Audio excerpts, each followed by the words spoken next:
The Last Monster by Poul Anderson.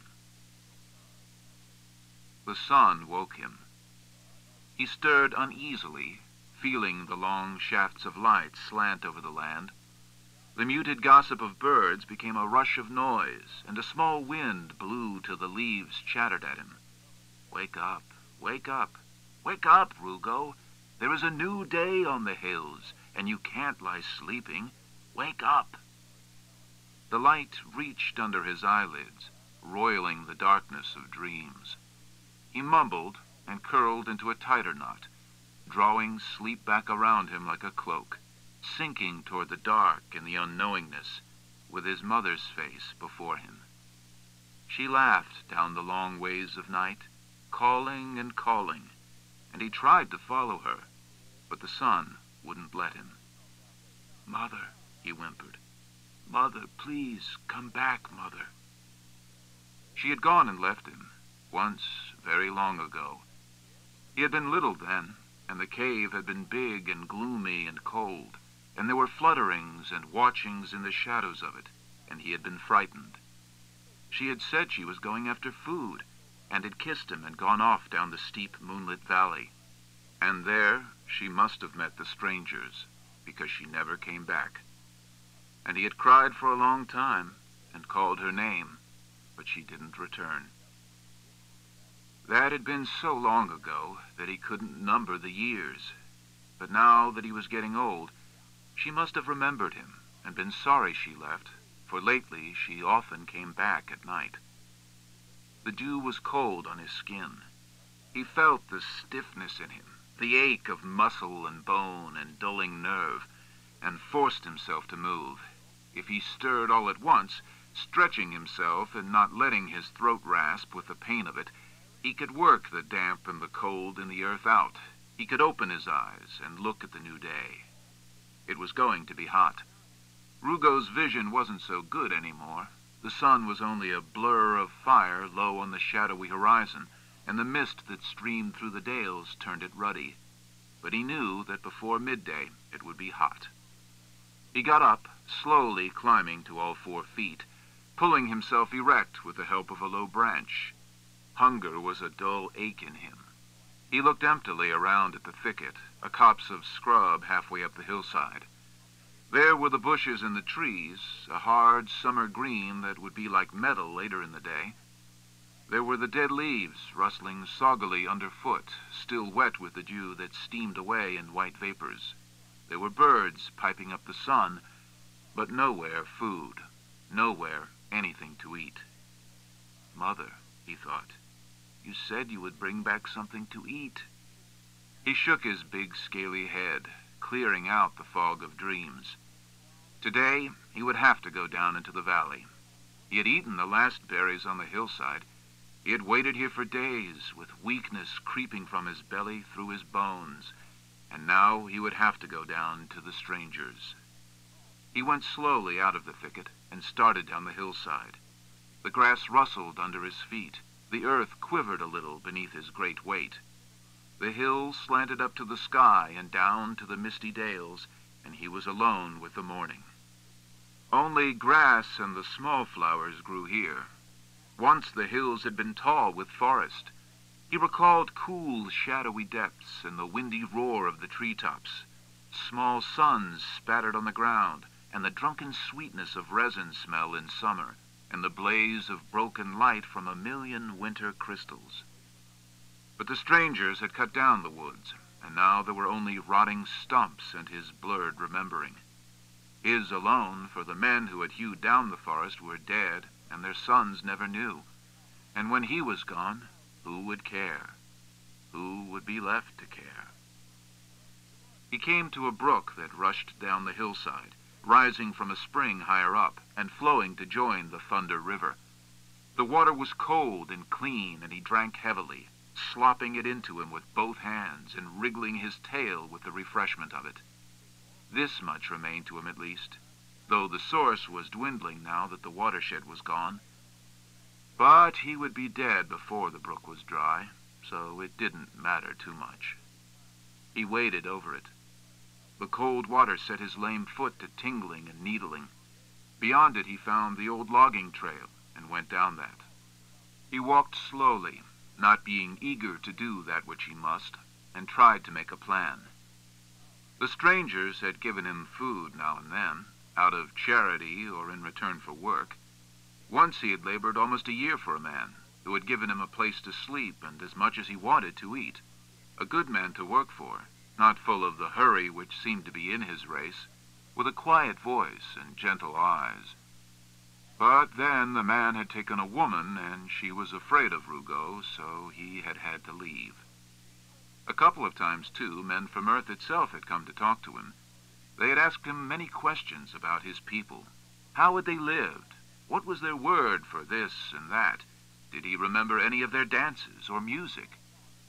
But he couldn't tell them much, for his folk had been hunted before he was born. He had seen a flying thing spear his father with flame, and later his mother had gone to look for food and not come back.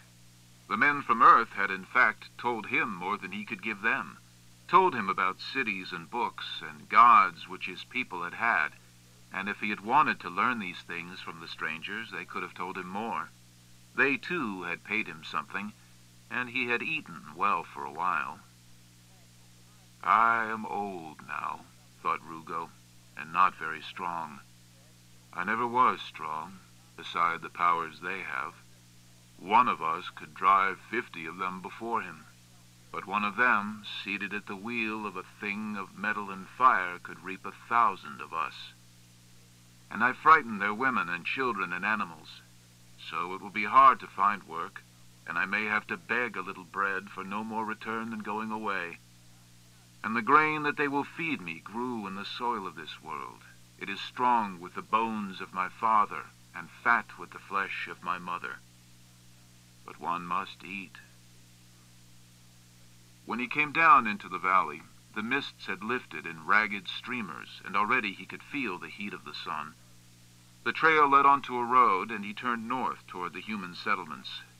Nobody was in sight yet, and it was quiet. His footfalls rang loud on the pavement. It was hard under his soles, and the impact of walking jarred up into his legs like small, sharp needles. He looked around him, trying to ignore the hurting. They'd cut down the trees and harrowed the land and sowed grain of earth, until now the valley lay open to the sky. The brassy sun of summer and the mordant winds of winter rode over the deep glens he remembered, and the only trees were in neat orchards bearing alien fruit. It was as if these strangers were afraid of the dark, as if they were so frightened by shadows and half-lights and rustling unseen distances that they had to clear it all away. One sweep of fire and thunder, and then the bright, inflexible steel of their world rising above the dusty plains. Only fear could make beings so vicious, even as fear had driven Rugo's folk to rush huge and scaled and black out of the mountains, to smash houses and burn grain fields and wreck machines, even as fear had brought an answer from the strangers which heaped stinking bodies in the tumbled ruins of the cities he had never seen. Only the strangers were more powerful, and their fears had won. He heard the machine coming behind him, roaring and pounding down the road with a whistle of cloven air flapping in its wake, and remembered in a sudden gulping that it was forbidden to walk in the middle of the road. He scrambled to one side, but it was the wrong one, the side they drove on, and the truck screamed around him on smoking tires and ground to a halt on the shoulder. A stranger climbed out, and he was almost dancing with fury. His curses poured forth so fast that Rugo couldn't follow them. He caught a few words. "Damned weird thing! Could have killed me! Ought to be shot! Have the law on you!" Rugo stood watching. He had twice the height of the skinny pink shape that jittered and railed before him, and some 4 times the bulk, and though he was old, one sweep of his hand would stave in the skull and spatter the brains on the hot, hard concrete.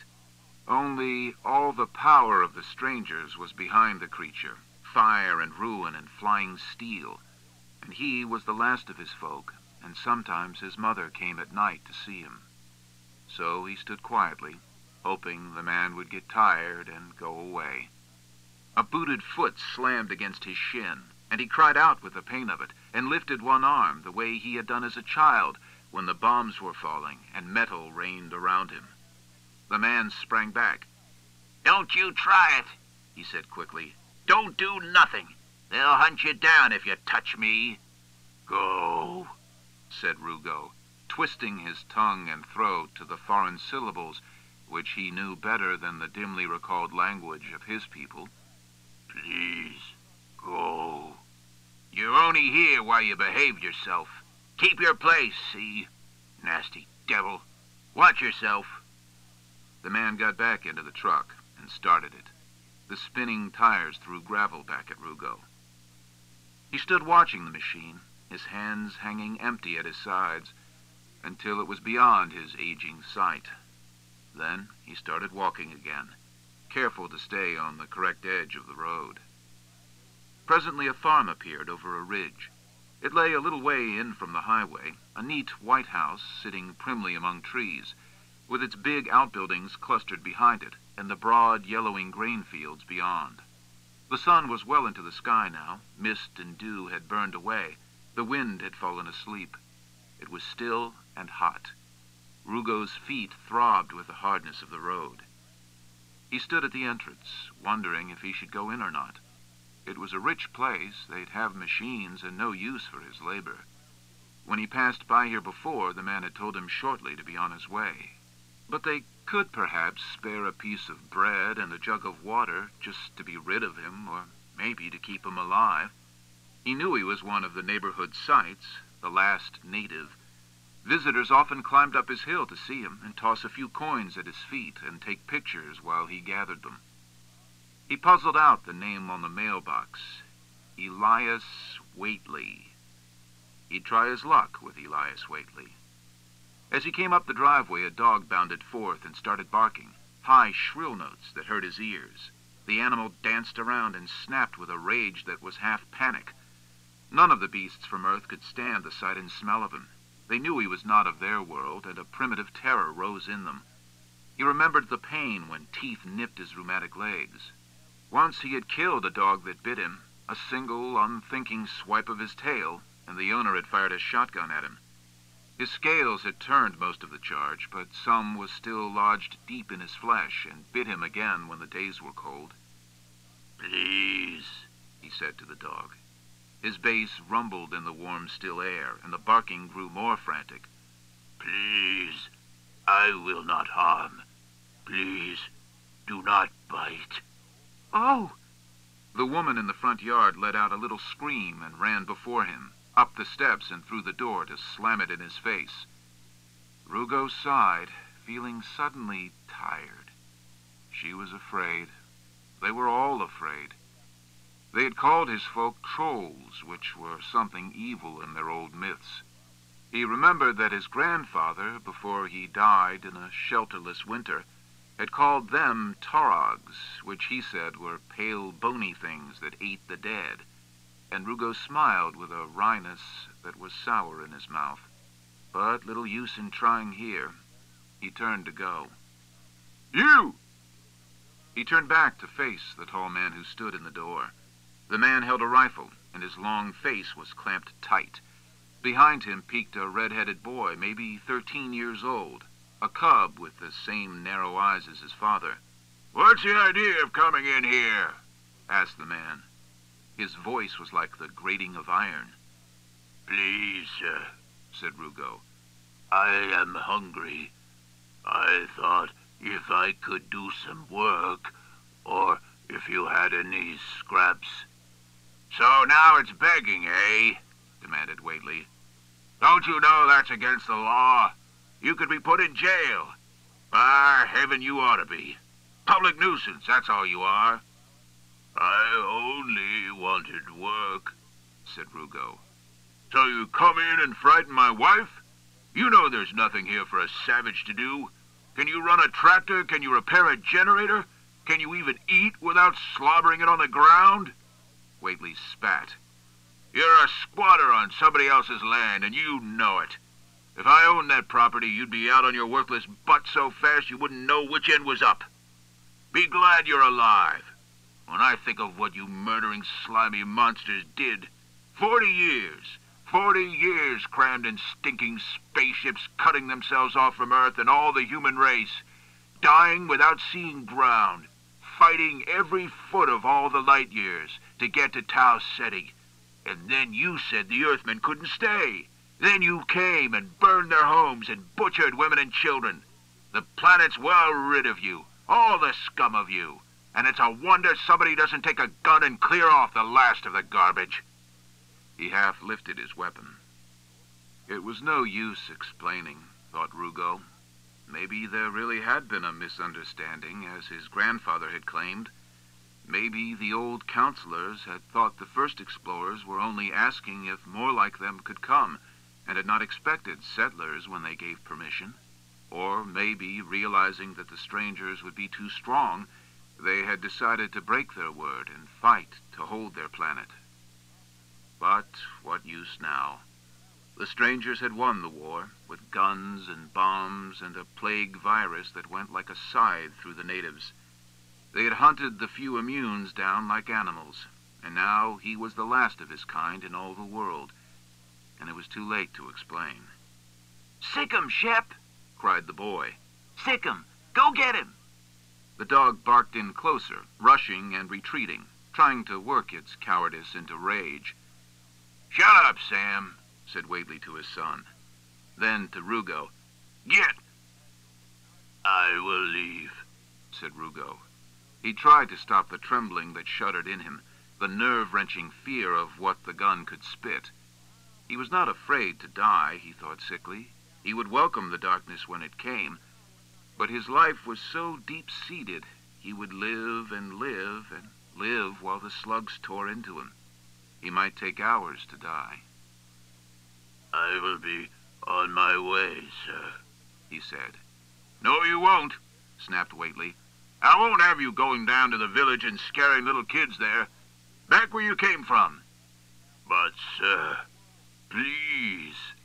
"Get!" The gun pointed at him. He looked down the muzzle and turned and went out the gate. Whately waved him to the left, back down the road. The dog charged in and sank its teeth in an ankle where the scales had fallen away. He screamed with the pain of it and began to run, slowly and heavily, weaving in his course. The boy Sam laughed and followed him.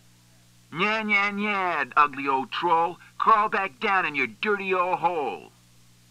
After a while there were other children, come from the neighboring farms in that timeless blur of running and raw lungs and thudding heart and howling, thundering noise. They followed him, and their dogs barked, and the flung stones rattled off his sides with little swords where they struck. "Nya, nya, nya, ugly old troll. Crawl back down in your dirty old hole." "Please," he whispered. "Please." When he came to the old trail, he hardly saw it. The road danced in a blinding glimmer of heat and dust. The world was tipping and whirling about him, and the clamor in his ears drowned out their shrilling. They danced around him, sure of their immunity, sure of the pain and the weakness and the loneliness that whimpered in his throat, and the dogs yammered and rushed in and nipped his tail and his swollen legs. Presently he couldn't go on. The hillside was too steep. There was no will left to drive his muscles. He sat down, pulling in knees and tail, hiding his head in his arms, hardly aware in the hot, roaring, whirling blindness that they stoned him and pummeled him and screamed at him. Sadly, he thought to himself, night and rain and the west wind crying in high trees, a cool, wet softness of grass and the wavering little fire, the grave eyes of my father and the dear lost face of my mother. Out of the night and the rainy wind and the forest they hewed down, out of the years and the blurring memories and the shadowland of dreams, come to me, mother, come to me and take me in your arms and carry me home. After a while they grew tired of it and went away, some turning back and some wandering higher up into the hills after berries. Rugo sat unmoving, buried in himself. letting a measure of strength and the awareness of his pain seep back. He burned and pulsed. Jagged bolts shot through his nerves. His throat was too dry for swallowing, and the hunger was like a wild animal deep in his belly. And overhead, the sun swam in a haze of heat, pouring it down over him, filling the air with an incandescence of arid light. After still a longer time, he opened his eyes. The lids felt raw and sandy. Vision wavered as if the heat shimmer had entered his brain. There was a man who stood watching him. Rugo shrank back, lifting a hand before his face. But the man stood quietly, puffing away on a battered old pipe. He was shabbily dressed, and there was a rolled bundle on his shoulders. "Had a pretty rough session there, didn't you, old-timer?" he asked. His voice was soft. "Yeah." He bent a lanky frame over the crouching native. "Yeah, you need a drink." Rugo lifted the canteen to his lips and gulped till it was empty. The man looked him over. "You're not too banged up," he decided. "Just cuts and abrasions. You trolls always were a tough breed. I'll give you some anurine, though." He fished a tube of yellow salve out of one pocket and smeared it on the wounds. The hurt eased, faded to a warm tingle, and Rugo sighed. "You are very kind, sir," he said unsurely. "Nah, I wanted to see you anyway. How you feel now? Better?" Rugo nodded slowly, trying to stop the shivers which still ran in him. "I am well, sir," he said. "Don't sir me. Too many people'd laugh themselves sick to hear it. What was your trouble, anyway?" I wanted food, sir. Pardon me. I wanted food, but he told me to go back. Then the dogs came and the young ones. Kids can be pretty gruesome little monsters at times, all right. Can you walk, old fella? I'd like to find some shade." Rugo pulled himself to his feet. It was easier than he had thought it would be. "Please, if you would be so kind. I know a place with trees." The man swore, softly and imaginatively. "So that's what they've done. Not content with blotting out a whole race, they have to take the guts from the last one left. Look, you, I'm Manuel Jones, and you'll speak to me as one free bum to another or not at all. Now, let's find your trees." They went up the trail without speaking much, though the man whistled a dirty song to himself, and crossed the brook and came to the thicket. When Rugo lay down in the light-speckled shade, it was as if he had been born again. He sighed and let his body relax, flowing into the ground, drawing of its old strength. The human started a fire and opened some cans in his pack and threw their contents into a small kettle. Rugo watched hungrily, hoping he would give him a little, ashamed and angry with himself for the way his stomach rumbled.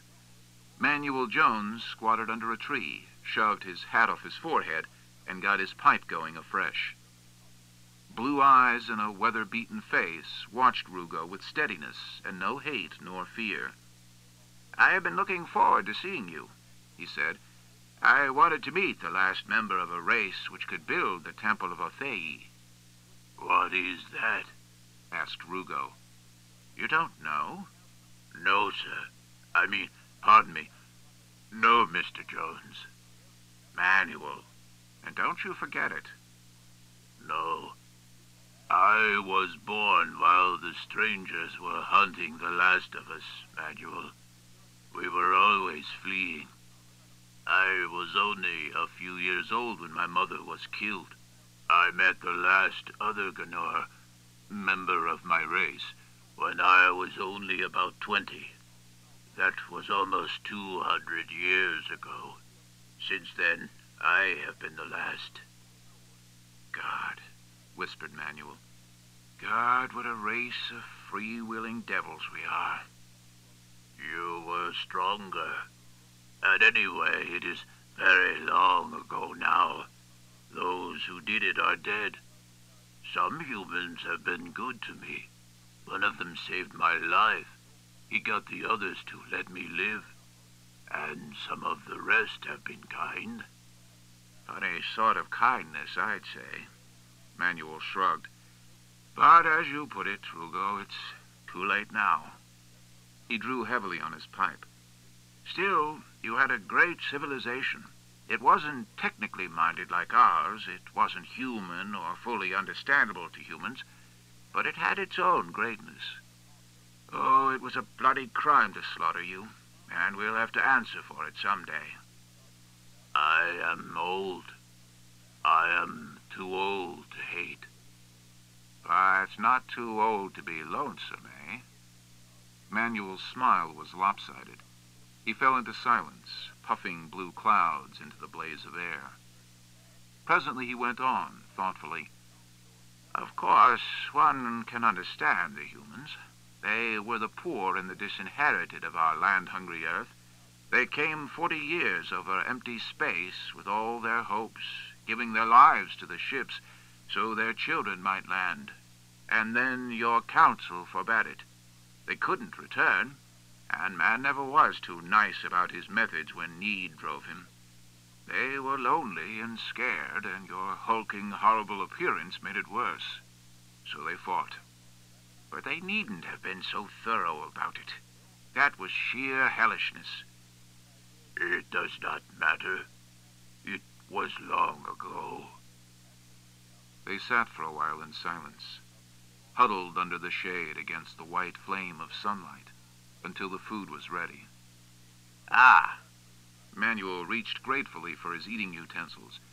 It's not too good, beans and stuff, and I haven't an extra plate. Mind just reaching into the kettle? It is not needful, mumbled Rugo, suddenly shy again. The devil it isn't. Help yourself, old-timer, plenty for all.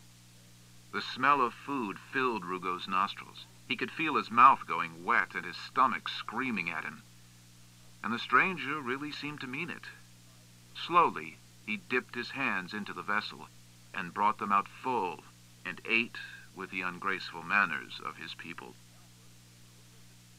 Afterward they lay back, stretching and sighing and letting the faint breeze blow over them. There hadn't been much for one of Rugo's size, but he had emptied the kettle and was more full than he had been for longer than he could well recall. I am afraid this meal used all your supplies, he said clumsily. No matter, yawned Manuel. I was damn sick of beans anyway. Meant to lift a chicken tonight. You are not from these parts, said Rugo. There was a thawing within him. Here was someone who seemed to expect nothing more than friendship. You could lie in the shade beside him and watch a lone shred of cloud drift over the hot blue sky and let every nerve and muscle go easy. You felt the fullness of your stomach, and you lolled on the grass, and idle words went from one to another, and that was all there was, and it was enough. You are not a plain tramp, he added thoughtfully. Maybe not, said Manuel. I taught school a good many years ago in Cedarsport. Got into a bit of trouble and had to hit the road, and liked it well enough not to settle down anywhere since. Hobo, hunter, traveler to any place that sounds interesting. It's a big world, and there's enough in it for a lifetime. I want to get to know this new Terra planet, Rugo. Not that I mean to write a book or any such nonsense. I just want to know it. He sat up on one elbow. That's why I came to see you. You're part of the old world, the last part of it, except for empty ruins and a few torn pages in museums. But I have a notion that your race will always haunt us, that no matter how long man is here, something of you will enter into him. There was a half-mystical look on his lean face. He was not the dusty tramp now, but something else which Rugo could not recognize. The planet was yours before we came, and it shaped you, and you shaped it. And now the landscape which was yours will become part of us, and it'll change us in its own slow and subtle ways. I think that whenever a man camps out alone on New Terra, in the big hills where you hear the night talking up in the trees. I think he'll always remember something. There'll always be a shadow just beyond his fire, a voice in the wind and in the rivers, something in the soil that will enter the bread he eats and the water he drinks, and that will be the lost race which was yours." "It may be so," said Rugo unsurely. "but we are all gone now. Nothing of ours is left." "Someday, the last man is going to face your loneliness. We won't last forever either. Sooner or later, age or enemies or our own stupidity or the darkening of the universe will come for us. I hope that the last man can endure life as bravely as you did." "I was not brave. I was often afraid. They hurt me sometimes, and I ran." "Brave in the way that counts," said Manuel. They talked for a while longer, and then the human rose. "I've got to go, Rugo. If I'm going to stay here for a while, I'll have to go down to the village and get a job of some sort. May I come up again tomorrow and see you?" Rugo got up with him and wrapped the dignity of a host about his nakedness. "I would be honored," he said gravely. He stood watching the man go until he was lost to sight down the curve of the trail. Then he sighed a little. Manuel was good, yes. He was the first one in 100 years who had not hated or feared him, or been overly polite and apologetic, but had simply traded words as one free being to another. What had he said? One free bum to another. Yes, Manuel was a good bum. He would bring food tomorrow, Rugo knew, and this time there would be more said. The comradeship would be wholly easy, and the eyes wholly frank. It pained him that he could offer nothing in return. But wait, maybe he could. The farther hills were thick with berries. Some must still be there even this late in the season. Birds and animals and humans couldn't have taken them all, and he knew how to look. Yes, he could bring back a great many berries that would go well with a meal. It was a long trip, and his sinews protested at the thought. He grunted and set out slowly. The sun was wheeling horizonward, but it would be a few hours yet till dark. He went over the crest of the hill and down the other side. It was hot and quiet. The air shimmered around him. Leaves hung limp on the few remaining trees. The summer dried grass rustled harshly under his feet. Rocks rolled aside and skittered down the long slope with a faint click. Beyond, the range stretched into a blue haze of distance. It was lonely up here, but he was used to that and liked it. Berries. Yes, a lot of them clustered around Thunder Falls, where there was always coolness and damp. To be sure, the other pickers knew that as well as he, but they didn't know all the little spots, the slanting rocks and the wet crannies and the sheltering overgrowths of brush. He could bring home enough for a good meal. He wound down the hillside and up the next. More trees grew here. He was glad of the shade and moved a little faster. Maybe he should pull out of this district altogether. Maybe he would do better in a less thickly settled region, where there might be more people like Manuel. He needed humans. He was too old now to live off the country, but they might be easier to get along with on the frontier. They weren't such a bad race, the strangers. They had made war with all the fury that was in them, had wiped out a threat with unnecessary savagery. They still fought and cheated and oppressed each other. They were silly and cruel, and they cut down the forests and dug up the earth and turned the rivers dry, but among them were a few like Manuel, and he wondered if his own people had boasted more of that sort than the strangers did. Presently he came out on the slope of the highest hill in the region and started climbing it toward Thunder Falls.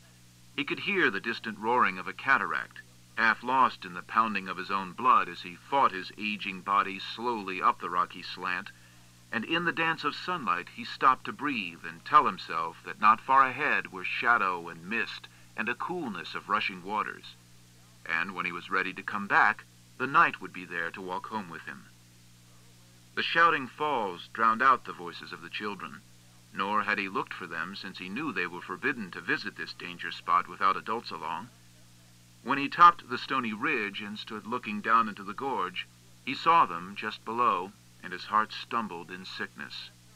The whole troop was there, with red-haired Sam Whately leading them in a berry hunt up and down the cragged rocks and along the pebbled beach. Rugo stood on the bluff above them, peering down through the fine, cold spray and trying to tell his panting body to turn and run before they saw him. Then it was too late. They had spotted his dark form and were crowding closer, scrambling up the bluff with a wicked rain of laughter. "Look at that!" He heard Sam's voice faintly through the roar and crash of the falls. "Looky who's here! Old Blackie!" A stone cracked against his ribs.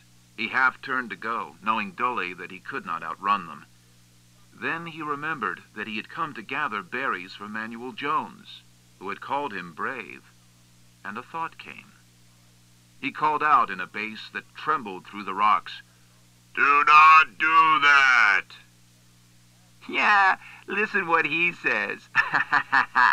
"Leave me alone," cried Rugo.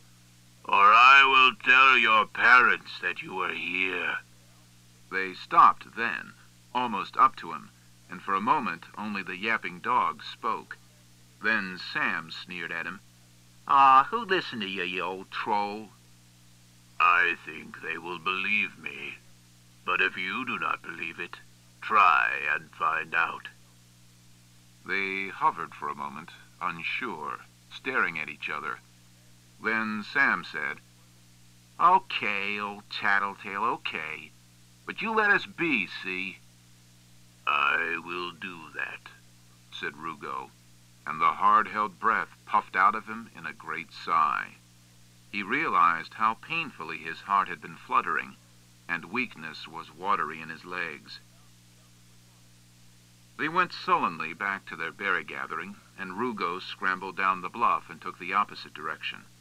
They called off the dogs, too, and soon he was out of sight of them. The gorge walls rose high and steep on either side of the falls. Here the river ran fast, green and boiling white, cold and loud as it sprang over the edge in a veil of rainbowed mist. Its noise filled the air, rang between the crags, and hooted in the water-hollowed caves. The vibrations of the toppling stream shivered unceasingly through the ground. It was cool and wet here, and there was always a wind blowing down the length of the ravine. The fall wasn't high, only about 20 feet, but the river thundered down it with brawling violence, and below the cataract it was deep and fast and full of rocks and whirlpools. Plants were scattered between the stones, small bushes and a few slender trees. Rugo found some big tsuga leaves and twisted them together into a good-sized bag as his mother had taught him, and started hunting. The berries grew on low, round-leafed bushes that clustered around rocks and taller plants, wherever they could find shelter, and it was something of an art to locate them easily. Rugo had had many decades of practice. It was peaceful work. He felt his heart and lungs slowing. Content and restfulness stole over him. So had he gone with his mother, often, and often in the time that was clearer to him than all the blurred years between. And it was as if she walked beside him now, and showed him where to look, and smiled when he turned over a bush and found the little blue spheres. He was gathering food for his friend, and that was good. After some time, he grew aware that a couple of the children had left the main group and were following him, a small boy and girl tagging at a discreet distance and saying nothing.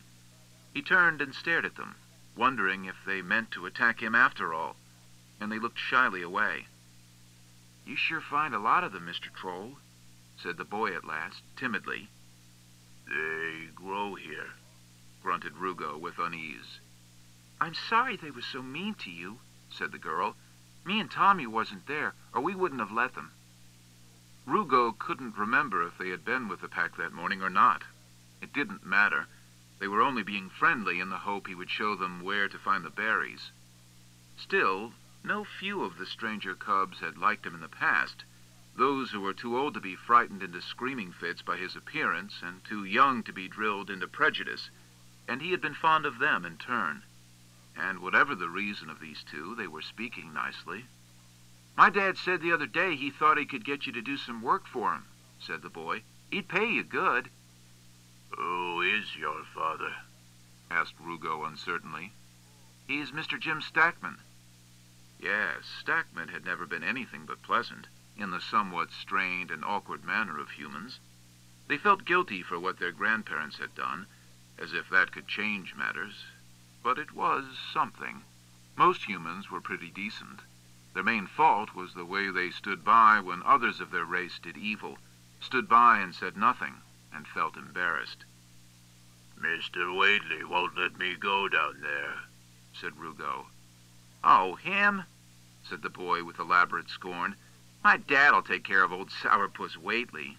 "I don't like Sam Whately neither," said the girl. "He's mean, like his old man." Why do you do as he says, then? Asked Rugo. The boy looked uncomfortable. "He's bigger than the rest of us," he muttered. Yes, that was the way of humans, and it wasn't really their fault that the Manuel Joneses were so few among them. They suffered more for it than anyone else, probably. "Here is a nice berry bush," said Rugo. "You can pick it if you want to." He sat down on a mossy bank, watching them eat, thinking that maybe things had changed today. Maybe he wouldn't need to move away after all. The girl came and sat down beside him. "Can you tell me a story, Mr. Troll?" she asked. Huh? Rugo was startled out of his reverie. "My daddy says an old-timer like you must know lots of things," she said. Why, yes, thought Rugo. He did know a good deal, but it wasn't the sort of tale you could give children. They didn't know hunger and loneliness and shuddering winter cold, weakness and pain and the slow grinding out of hope, and he didn't want them ever to know it. But, well, he could remember a few things besides. His father had told him stories of what had once been, and your race will always haunt us. No matter how long man is here, something of you will enter into him. There'll always be a shadow just beyond the fire, a voice in the wind and in the rivers, something in the soil that will enter the bread he eats and the water he drinks, and that will be the lost race, which was yours." "Why, yes," he said slowly. "I think so." The boy came and sat beside the girl, and they watched him with large eyes. He leaned back against the bank and fumbled around in his mind. "A long time ago, before people had come to New Terra, there were trolls like me living here. We built houses and farms, and we had our songs and our stories just like you do. So I can tell you a little bit about that, and maybe someday when you are grown up and have children of your own, you can tell them." "Sure," said the boy. "Well, there was once a troll king named Utari who lived in the western dales, not far from the sea. He lived in a big castle with towers reaching up so they nearly scraped the stars, and the wind was always blowing around the towers and ringing the bells. Even when the trolls were asleep, they could hear the shivering of the bells. And it was a rich castle, whose doors always stood open to any wayfarers, and each night there was a feast where all the great trolls met, and music sounded, and the heroes told of their wanderings." "Hey, look!" The children's heads turned, and Rugo's annoyed glance followed theirs. The sun was low now. Its rays were long and slanting, and touched the hair of Sam Whately with fire where he stood. He had climbed up on the highest crag above the falls and balanced, swaying on the narrow perch, laughing. The laughter drifted down through the boom of waters, faint and clear in the evening. "Gee, he shouldn't," said the little girl. "I'm the king of the mountain." "Young fool," grumbled Rugo. "I'm the king of the mountain." "Sam, come down." The child's voice was almost lost in thunder. He laughed again and crouched, feeling with his hands along the rough stone for a way back. Rugo stiffened, remembering how slippery the rocks were and how the river hungered. The boy started down, and lost his hold and toppled. Rugo had a glimpse of the red head as it rose over the foaming green. Then it was gone, snuffed like a torch as the river sucked it under. Rugo started to his feet, yelling, remembering that even now he had the strength of many humans and that a man had called him brave. Some dim corner of his mind told him to wait, to stop and think, and he ran to the shore with a frantic knowledge that if he did consider the matter wisely, he would never go in. The water was cold around him. It sank fangs of cold into his body, and he cried out with the pain. Sam's head appeared briefly at the foot of the cataract, whirling downstream. Rugo's feet lost bottom, and he struck out, feeling the current grab him and yank him from shore. Swimming, whipping downstream, he shook the water from his eyes and gasped and looked wildly around. Yes, there came Sam, a little above him, swimming with mindless reflex. The slight body crashed against his shoulder. Almost the river had its way. Then he got a clutch on the arm, and his legs and tail and free hand were working. They whirled on down the stream, and he was deaf and blind, and the strength was spilling from him like blood from an open wound. There was a rock ahead. Dimly he saw it through the cruel blaze of sunlight, a broad flat stone rearing above a foam of water. He flailed, striving for it, sobbing the wind into his empty lungs, and they hit with a shock that exploded in his bones. Wildly he grabbed at the smooth surface, groping for a handhold. One arm lifted Sam Whately's feebly stirring body out, fairly tossed it on top of the rock, and then the river had him again. The boy hadn't breathed too much water, thought Rugo in his darkening brain. He could lie there till a flying thing from the village picked him up. Only, why did I save him? Why did I save him? He stoned me, and now I'll never be able to give Manuel those berries. I'll never finish the story of King Utari and his heroes. The water was cool and green around him as he sank. He wondered if his mother would come for him. A few miles farther down, the river flows broad and quiet between gentle banks. Trees grow there, and the last sunlight streams through their leaves to glisten on the surface. This is down in the valley, where the homes of man are built.